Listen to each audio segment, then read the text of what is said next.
When I left the White House, it became clear to me that these currencies were going to digitize. Fiat currencies, the Chinese yuan will be digital.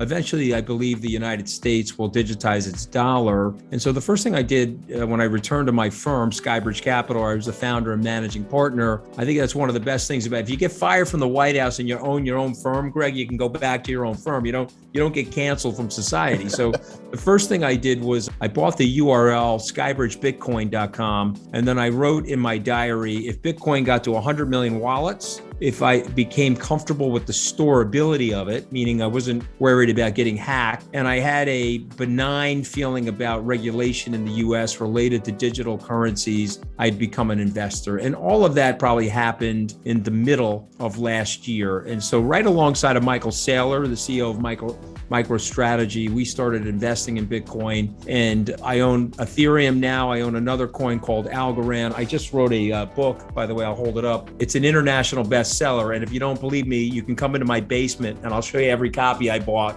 to make it an international bestseller. I don't think anyone's ever bought a copy of any of my books, but I wrote this book about Bitcoin in the middle of the summer and I released it about a month ago. It is a great summary. And what I'll do is you send me your address and I'll send a big batch of them down there. I got to get them out of my basement anyway, Greg, because my wife's upset with all the storage that this thing is taking up. But I thought it was very important, and it's a short book. I thought it was very important to just explain to my investors what Bitcoin is, how the blockchain works, the representation of all of that. Right now, as you and I are speaking, at current market prices between Bitcoin and Ethereum, SkyBridge Capital owns about $1 billion of digital assets today. And that's mostly born from great appreciation. We probably put $200 or $250 million to work middle to late last year. It's now grown to just over $1 billion.